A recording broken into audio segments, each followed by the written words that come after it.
Olá, pessoal. Bom dia, boa tarde, boa noite. Aula gravada, Império Romano. Vamos que vamos, pessoal. Império Romano, um conteúdo também grande. Nós vamos dividir também em duas aulas, ok?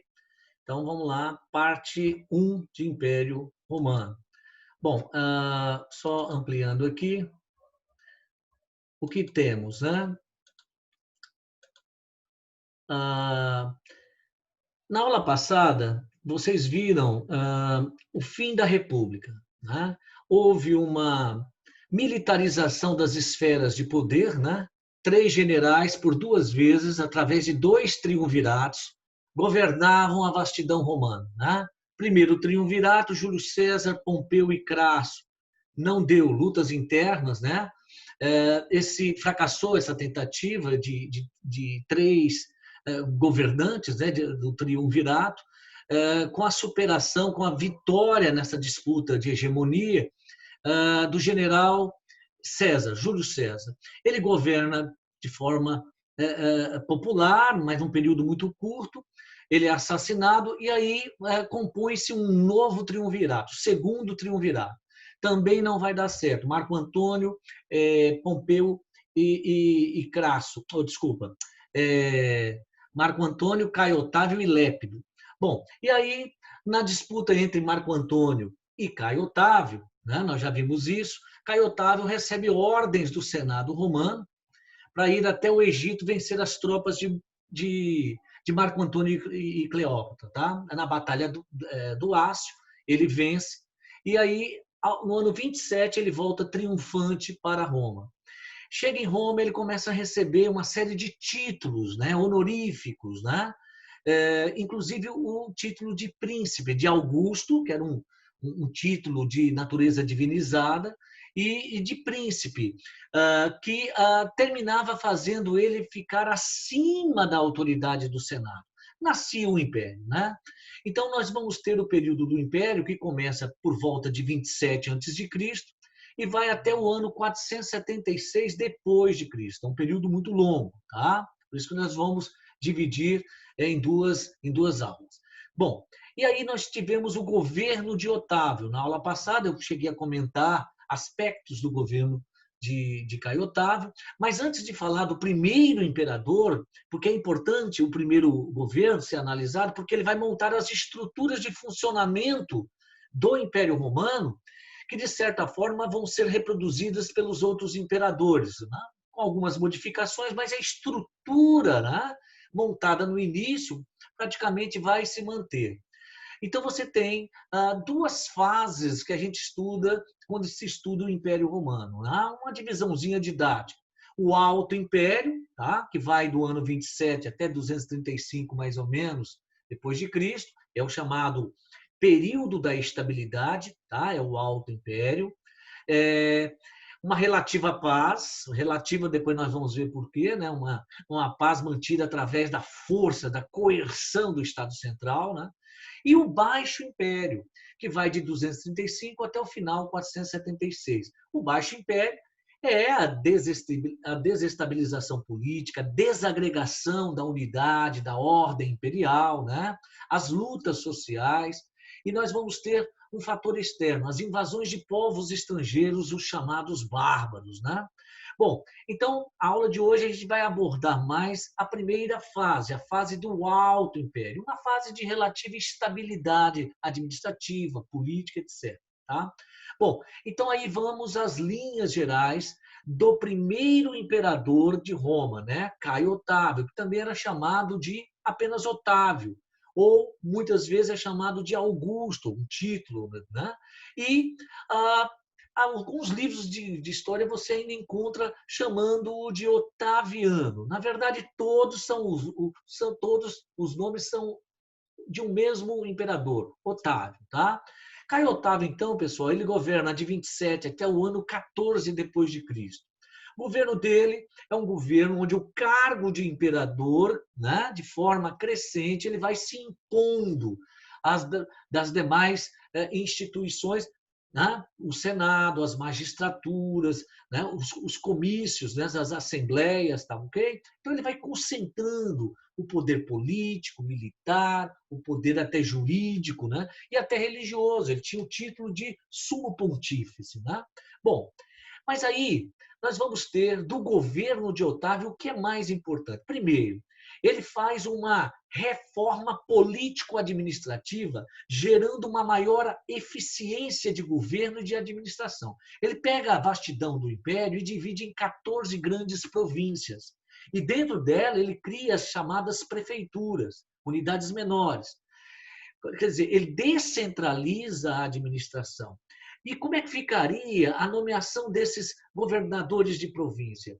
Tinha províncias que o próprio imperador governava diretamente com os seus nomeados. São as chamadas províncias imperiais. Esses governadores prestavam contas diretamente ao imperador.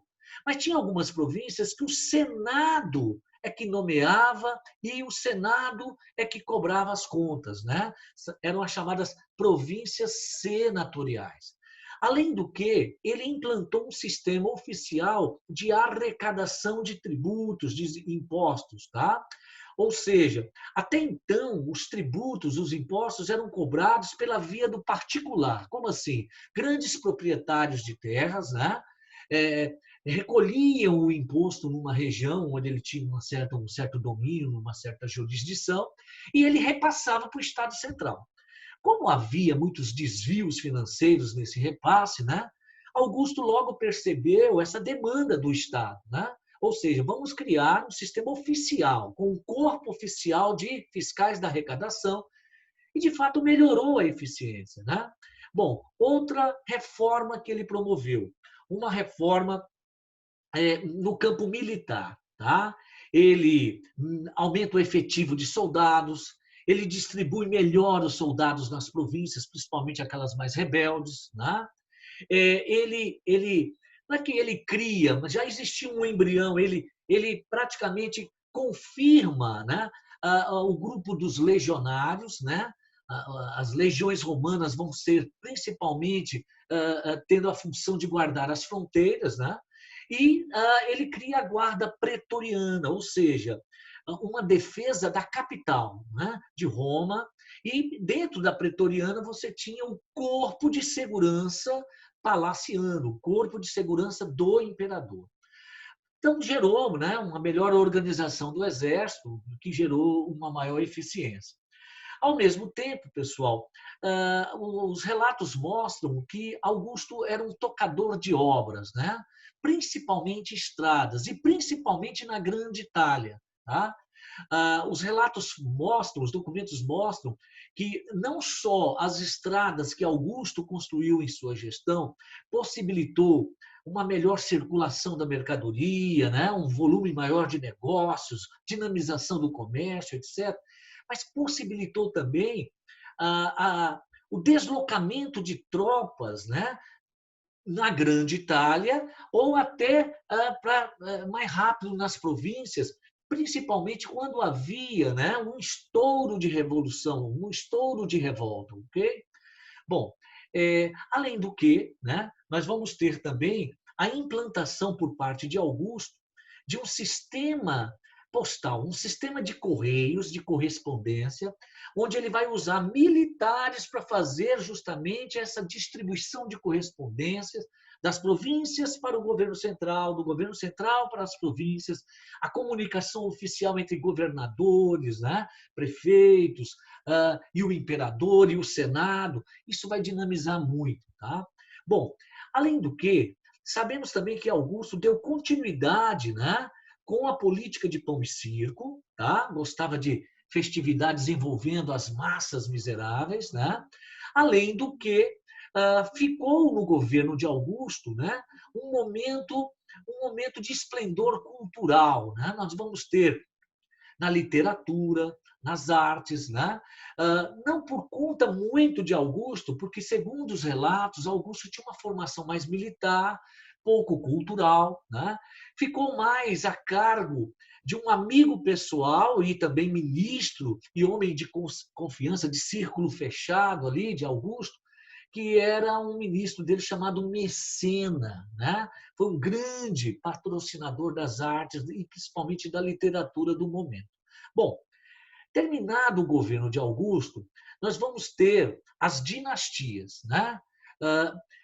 O estudo, pessoal, no ensino médio, o estudo sobre Roma, não tem como, por exemplo, o império, né? Não tem como a gente estudar império por imperador, né? Governo por governo, não tem como, né? Então a gente estuda, na verdade, as estruturas, ok? Então nós vamos ter durante o Império Romano as dinastias. Algumas foram mais eficientes, com imperadores interessantes para governar, né? Zelosos com a coisa pública, outros já não, muitos desmandos. Outros tentaram, mas não conseguiram, porque já estavam em momento de desagregação da ordem imperial. Então, nós vamos ter a dinastia pós-Otávio, né? A dinastia é, Júlio Claudiana, né? O sucessor, inclusive, de Otávio vai ser Tibério, né? Então, quer dizer, a partir de Tibério você tem a dinastia Júlio Claudiana, depois a dinastia Flaviana, você vai ter a dos Severos, tá? E essas dinastias todas, você vai ter expressões e também imperadores medíocres, né? Por exemplo, alguns nomes aqui. Tibério foi um razoável imperador, né? Continuou tocando obras, né? de Augusto, né? Calígula, né? Segundo a tradição, e aqui nós temos alguns historiadores latinos que trabalharam muito essa primeira fase, né? Nós temos Tácito, né? Nós temos aí Suetônio, historiadores latinos que relatam e servem de base, de fonte para que a gente possa entender, né? Nero teve, né, os seus delírios como imperador. Marco Aurélio é o chamado imperador filósofo, né? Um dos escritos mais importantes do estoicismo é de Marco Aurélio. Tá? Então, nós vamos ter vários imperadores no decorrer dessas dinastias. Mas, como a gente está estudando o Alto Império, a primeira fase do Império Romano, nós temos que falar um pouco sobre o maior fenômeno religioso do Império Romano, que é o advento do cristianismo como religião. Né? Bom, e aí nós vamos ter o seguinte, né? O cristianismo ele se forma ali numa das províncias, né, até menores do Império Romano, a província da Judéia, né? Um movimento em torno da figura de um galileu, a parte mais ao norte da província da Judéia, né? Jesus de Nazaré, né? O Yoshua. Aí o que acontece? Um movimento em torno dele, um movimento que, de certa forma, pregava o advento de um reino, né? Que as pessoas deveriam se preparar, né? Para o advento do reino. Bom, o que acontece? Esse líder, ele vem a ser morto, em forma de cruz, né, crucificado, e forma-se posteriormente com os seus seguidores a primeira eclésia, a primeira igreja, né, justamente, vamos assim dizer, na capital da província da Judéia, onde Jesus foi preso, morto, né, em Jerusalém. Nasce a Igreja de Jerusalém, que é a igreja apostolar, né, a igreja dos 12 primeiros discípulos e apóstolos de Cristo. Esse movimento inicia-se como um movimento, né, mais como seita judaica no início, né? Eles inclusive eram mais chamados de nazarenos, né? E aí esse movimento cristão bem inicial, né, da Igreja dos Apóstolos, né, de natureza ainda muito uma carga judaica, né? Você vai ter uma, um contraponto, né? Aparece a figura de Saulo de Tarsus, né? O chamado Paulo. Paulo vai ser convertido ao cristianismo e ele vai ser uma peça fundamental no cristianismo. Mas não demora muito, Paulo começa a entrar em choque com essa primeira igreja, né? Que tinha, repito, né? Ainda apego a muitas obrigações do judaísmo, né? ao legalismo do judaísmo. E aí, Paulo, aos poucos, né, com suas viagens missionárias, vai fundando igrejas por onde ele passa, na primeira, segunda, terceira, se é que existe uma quarta grande viagem, ele vai distribuindo ali, né, nas regiões, né, montando igrejas. O cristianismo agora, ele, com Paulo, ele se autonomiza, né? O cristianismo, vamos assim dizer, de uma seita dentro do judaísmo, né? Se autonomiza. O cristianismo com Paulo ganha o status de religião, né? De religião separada do judaísmo, né? Com seus rituais próprios, sua doutrina própria. Bom, acontece que o número de cristãos vai crescendo, né? Com as viagens missionárias de Paulo e outros, né? O cristianismo vai se difundindo. E aí nós vamos ter a primeira perseguição do Estado romano aos cristãos. Quem nos fala dessa primeira perseguição, tá, é o historiador latino Tácitus. Tácito fala que Nero, né, foi o primeiro a baixar, a colocar em termo uma perseguição aos cristãos. Quer dizer, o Estado romano, de forma sistemática, a partir de agora, perseguindo a comunidade cristã. Né? Vai ter imperador que não vai nem perseguir, outros vão perseguir menos, outros vão perseguir muito mais. Né? Então, nós vamos ter aqui Nero, segundo os relatos, né, por via de Tácitos, Nero tinha pretensão de construir uma nova capital, a chamada Nova Roma, né? A cidade de Nero, a Nerópolis, né? Vamos assim dizer. E aí ele teria mandado atear fogo na velha Roma para depois ter força para convencer o Senado de construir a nova capital. Né? Só que deu errado, deu ruim, como muitos falam. Né? Ou seja, o incêndio não se alastrou, não destruiu a capital por inteiro. No outro dia, o que se falava era que o próprio imperador teria mandado atear fogo na cidade. Resultado, Nero, para se livrar, né, se esquivar da culpa, ele teria então decretado a primeira perseguição aos cristãos. Bom, mas aí você vai ter outros imperadores também perseguindo os cristãos. E eu coloquei aqui nesse slide, pessoal, de maneira assim bem geral, bem abrangente, os vários motivos em momentos diferentes, né, que explicam a perseguição ao movimento cristão. Tá? Bom, primeiro, no início, o cristianismo era identificado como uma seita de natureza macabra. Por quê? Porque quando havia perseguição aos cristãos, geralmente o soldado romano violava os domicílios, né? Como o cristianismo não poderia fazer manifestação externa, ou seja, não poderia se reunir publicamente, não poderia montar edifícios de igreja, se reuniam nas casas, era uma espécie de células, né, religiosas. Bom, e aí que o soldado violava os domicílios, prendia os cristãos. E aí os cristãos começaram a encontrar um meio, né, de não serem presos. Começam, então, as reuniões em cemitérios, as chamadas catacumbas. Né? E cemitério, nessa época, pessoal, nas grandes cidades, né, de Roma, era um subterrâneo na parte de baixo da cidade. Né? Então, o soldado romano não entrava em cemitério. Por quê? Porque na religião romana, a religião romana tem um aspecto de respeito aos antepassados, tá? Adoração à memória dos antepassados. E o cemitério é o descanso dos antepassados, os restos mortais dos antepassados. Então, pela religião, vamos assim dizer, pagã romana, né? O soldado não violava cemitério. Então, era um lugar meio que seguro para os cristãos ali fazerem suas cerimônias, né? O elemento já da ceia, né? Porque a ceia vem das igrejas paulinas. Então, quer dizer, mas o que acontece? A notícia que chegava, né? O boato que se tinha na cidade, na superfície, é de que tinha uma seita na cidade chamada cristianismo, que era macabra, né? Era do mal, né? que eles só se reuniam em cemitérios e tinha um momento da cerimônia deles que eles matavam uma pessoa, um participante, e comiam a carne e bebiam o sangue da pessoa, né?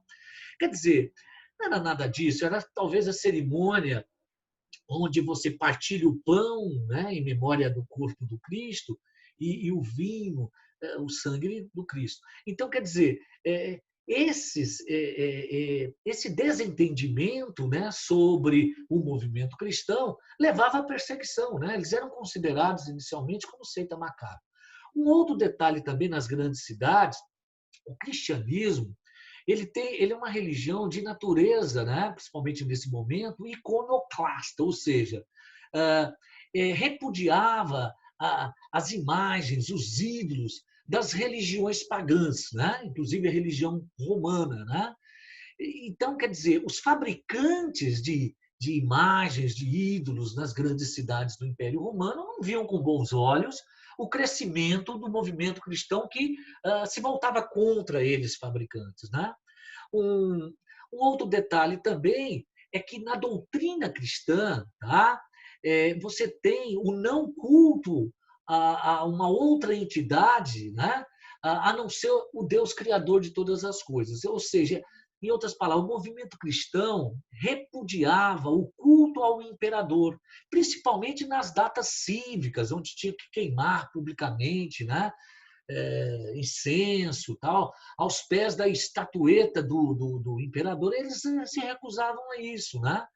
Bom, e de certa forma, por pensarem assim e por propagandearem de que o imperador não era coisa nenhuma de Deus e tal, tal, começava então eles a ser enquadrados na legislação criminal. Né? Quer dizer, o Estado via aquela atitude, né, como um crime de lesa majestade ao imperador. Então, era mais um motivo de perseguição aos cristãos. Né? Outra coisa também, em momentos diferentes, né, você vai ter situações diferentes, mas você vai ter imperadores que vão utilizar os cristãos, né, como bodes expiatórios. Acontecia, sei lá, acabei de citar o incêndio em Roma. Né? É fácil. Eu vou culpar esse grupo, né, dos cristãos aí, tal, tal, que é um grupo desconhecido, vou transferir a culpa para eles. Né? De repente, também, uma epidemia, tinha que culpar, dar uma explicação, os cristãos que estão aí contaminando os poços de água e está virando essa epidemia, mais uma onda de perseguição aos cristãos.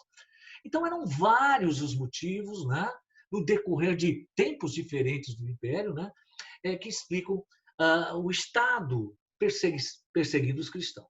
Não quero dizer, vou repetir, que nem todos os imperadores perseguiram os cristãos, alguns mais, outros menos. Né? Bom, mas um detalhe, pessoal, eu coloquei até no destaque aqui embaixo. Quanto mais se perseguia a comunidade cristã, mais ela crescia. Né? Mais ela crescia. Né? Mas ela não só crescia, como ela se esparramava em pontos longínquos, né? Longe do Império Romano, províncias distantes. Né? E aí nós vamos ter o quê, pessoal? Aqui, um quadro paradoxal. Né? Primeira coisa, né? Por que cresciam se eles eram perseguidos? Né?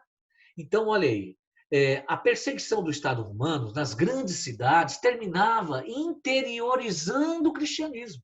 Ou seja, muitas famílias cristãs, né, temerosas, né, de serem pegas, mortas em cidades, né, muitas vezes elas se deslocavam para o interior, que era uma parte mais segura, as áreas rurais ou províncias mais distantes. Né? De certa forma, a perseguição ajudava a difundir o cristianismo por todos os cantos do império. Um outro fato também somente o cristianismo ser perseguido gerava na comunidade cristã uma sensação de que eles eram detentores da verdade. Né? Eu estou fazendo aqui, pessoal, uma análise da sociologia da religião. Existe uma disciplina, né, que se estuda nos cursos de humanas, principalmente nos cursos ligados à história, à sociologia, chama sociologia da religião. E você percebe isso, né? Quando se persegue uma denominada religião, uma uma denominação e não as outras, você termina fortalecendo internamente aquela denominação, porque você gera, né, a sensação de certeza, de detentora da verdade religiosa. E gera uma unidade, né? A irmandade se torna mais coesa, né? E isso fortalecia os cristãos. Terceiro aspecto também, né? Do fato dos cristãos serem perseguidos. A mensagem cristã, ela encontrava guarida no coração dos aflitos, né? Dos mais necessitados. Não que o cristianismo não vai chegar a alcançar, né? Estamentos altos da sociedade. Não, vocês vão ver, né? Altos cargos, imperadores vão se tornar cristãos. Mas, principalmente no começo, o cristianismo, a mensagem de esperança do cristianismo, de certa forma, alentava o coração dos aflitos, né? Dando a eles, por exemplo, uma compensação em relação à vida de escravo, à vida de miséria que eles, né, tinham aqui, na transcendência, né? Ou seja, lá no céu eles teriam uma compensação. Essa mensagem ganhava muito o coração dos aflitos, né? Terminou contribuindo para o crescimento também do cristianismo, né? E aí nós vamos ter também, né, os mártires, né? As figuras emblemáticas do cristianismo, né? A morte desses mártires, né? Que não renegou a fé cristã, que submeteu sua vida em prol da mensagem da Boa Nova do Cristo, né? Isso também, de certa forma, dava ânimo para os cristãos continuarem, né? Tendo essas referências, os mártires. Bom, e aí a gente chega, pessoal, a gente chega no século IV, né? Na figura do imperador Constantino. O que acontece, pessoal? O que eu estou fazendo nessa aula? Eu estou mostrando o fenômeno do cristianismo, que é muito importante, é muito estudado, cai muito, né, em vestibulares, tá ok? O fenômeno do cristianismo, né? Como é que você explica uma religião que nasceu numa província pobre, pequena, né? Que é uma província pobre, pequena, uma religião de uma comunidade sempre reprimida, né? Essa religião passa a ser perseguida e quanto mais se persegue, mais ela cresce e chega um dado momento que começa um namoro, né? Ou seja, imperadores romanos começam a se aproximar do cristianismo, né? Até o cristianismo virar a religião dos imperadores, né? Ser quase um pressuposto para uma pessoa ser um imperador romano, tinha que necessariamente ser cristão. Quer dizer, vai chegar essa época, né? Então, quer dizer, é um fenômeno que a gente estuda religioso né, na história do cristianismo, na história do Império Romano. Bom, e aí nós chegamos à figura de Constantino o Grande, ou Constantino I. O seguinte, Constantino, ele era filho de Constâncio, tá? Constâncio era um dos generais de Diocleciano. Foi um imperador que dividiu o seu império em 4 porções, em 4 jurisdições, né? E uma dessas partes, quem governava era Constâncio. E aí o que acontece, pessoal? Com a morte de Constâncio, o pai, Constantino, filho, de formação também militar, assume o comando. E começa uma disputa, tá? Após a morte do imperador Diocleciano, começa uma disputa entre os tetrarcas, né? Os 4 governantes. E nessa disputa, o que acontece? Constantino vai se aproximando do cristianismo. E nós temos algumas datas que são marcantes nessa aproximação de Constantino ao cristianismo, né? O Édito de Milão, né? Em 312, nós vamos ter o fim da perseguição aos cristãos. Não tem mais perseguição aos cristãos. O Estado romano deixa isso claro nesse documento. Tem aqui um fragmento do documento, né? Não vou ler, senão a gente vai usar muito tempo, tá? É um documento, pessoal, em 313, que terminou sendo um embrião daquilo que hoje a gente poderia chamar de Estado laico. Só que aqui é um Estado neutro. Constantino aqui está dizendo que o cristianismo não será mais perseguido mas também religião nenhuma será perseguida, né? Ou seja, é a liberdade de culto de todas as religiões, logicamente sem ferir a ordem imperial, né? Então, cessam-se as perseguições aos cristãos. E um detalhe, pessoal, nessa decisão de Constantino, ele promove também a devolução dos bens e terras da igreja cristã. Porque no governo anterior, nós tivemos o período da grande perseguição, da grande aflição. O imperador Diocleciano perseguiu muitos cristãos e confiscou bens da igreja. Ele devolve os bens da igreja.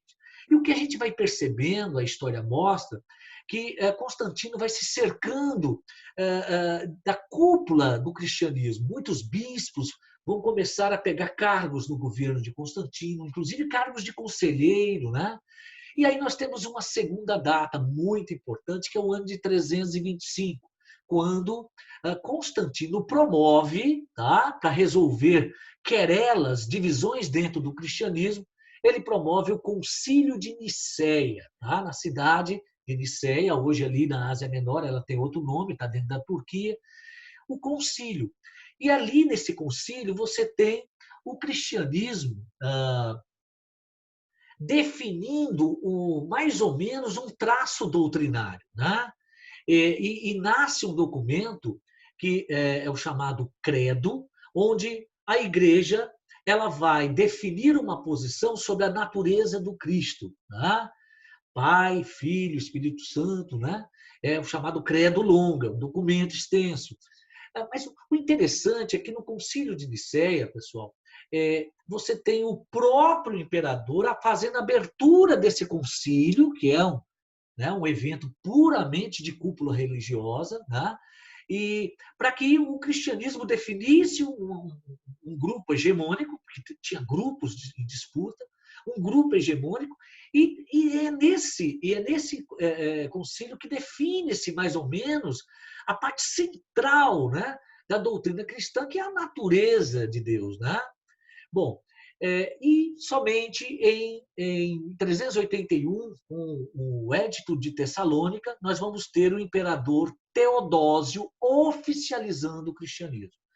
Bom, e aí? Você tem o que isso nos revela, né? O que seria bom para a igreja? Bom, os historiadores falam que a igreja, o cristianismo, de fator de desagregação, que era um fator, era uma igreja, né, que a sua mensagem ia contra o Estado romano, a partir de Constantino, você tem um movimento cristão que vai meio que se associando, né, ao Estado romano, mesmo porque os cristãos, os imperadores vão ser cristãos daqui para frente, né? Então, você tem o que muitos historiadores, né, falam que a igreja passa a servir de manejo, né? O Estado pode manejar a igreja também pode manejar o Estado. Então, o cristianismo agora já não é mais aquele fator de desagregação. Ao contrário, o cristianismo daqui para frente vai servir como o maior fator de unidade do império, tá? E, logicamente, né, de legitimação do poder, né? Bom, e aí, pessoal, nós terminamos a aula hoje aqui, tá? Eu falei mais sobre o Alto Império. A próxima aula é sobre a parte da decadência do Império Romano, o Baixo Império. Ok? Um abraço a todos e vamos que vamos.